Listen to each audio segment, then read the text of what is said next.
Thank you. It's a privilege to be here tonight, and it's really hard to work out what to say with only 5 minutes or so, so I hope these two things I want to say are helpful and maybe other things can be teased out later.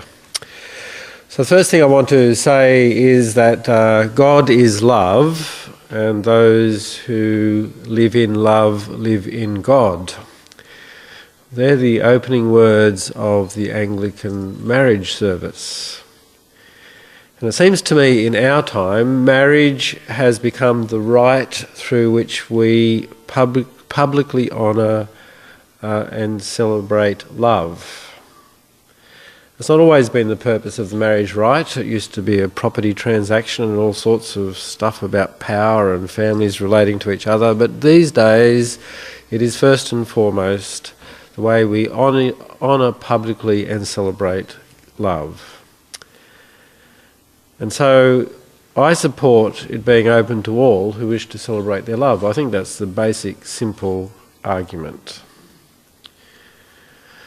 The second thing I want to contribute is I want us to begin to reflect, and I think it will help people who see things locked into concrete, to reflect on how we arrive at our social mores and our social practices. The original version of the hymn, All Things Bright and Beautiful, had this really awesome verse in it that we don't sing anymore. And it went like this: the rich man in his castle, the poor man at his gate, God made them high and lowly and ordered their estate. You can imagine all these little cherubs in the 18th century singing that and then swinging into All Things Bright and Beautiful.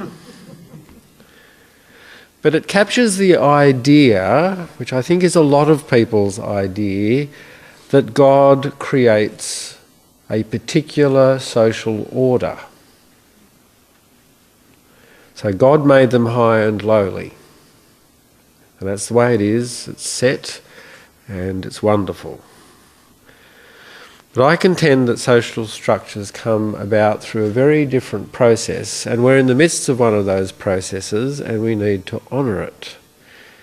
I'm grateful to the work of Richard Holloway, who was formerly the Chief Bishop in Scotland, for his work on how humans develop their social practices.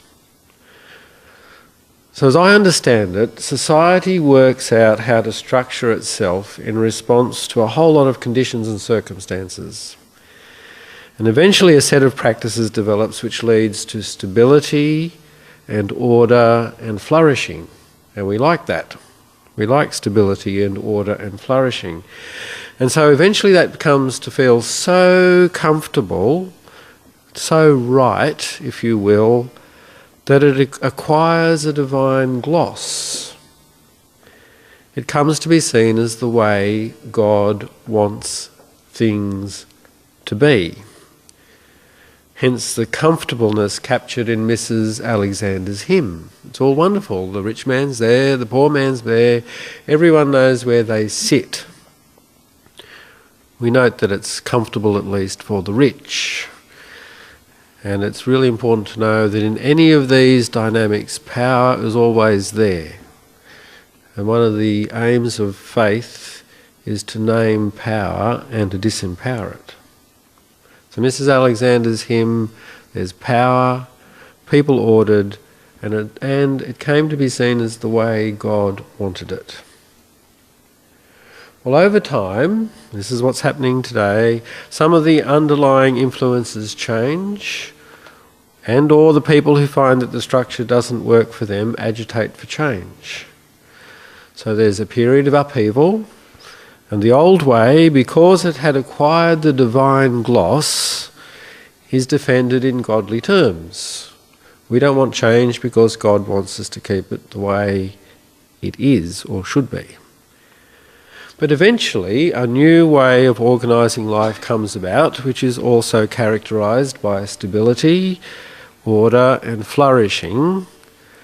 And so that too eventually acquires that lovely feel of comfort and being right, and so it's given a divine gloss and so we go through it all again. And I think that's where we've been in the last little while. There's been an upheaval, and I think increasingly we're beginning to see that there's a new order coming out, that the world hasn't come to an end, and that there is stability, order and flourishing.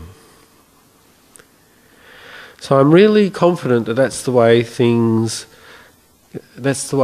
come to be, and that God is really relaxed about this. I don't think God gives two hoots about societal order, about the exact structures, as long as people are pursuing justice. And I have that real deep understanding because if love is the guiding principle, to go back to my first statement, if that's the guiding principle for how we are to live, then there really isn't much room, if any room at all, for other hard and fast rules or structures. Because if you have a lot of other rules and structures, eventually they're going to start competing with the rule of love. And so then we'll decide that something's okay because there's a rule that says you can do it or you can't do it, when we understand that love actually wants us to do something else. And so we actually weigh up love versus something else. So I figure that when we come back to the rule of love being the only way, then all the other rules become subservient to it. And we have to do what Joseph Fletcher, who invented situational ethics, asked us to do, is to always ask one question and one question only, and that is it loving? If it's loving, it's good, and go for it. And so, for me, love is the test, and in fact it's the only test. And when I apply that test, I come down easily on the side of affirming equality in marriage, particularly that I understand that in our day, marriage has become the rite through which we celebrate love. Thank you.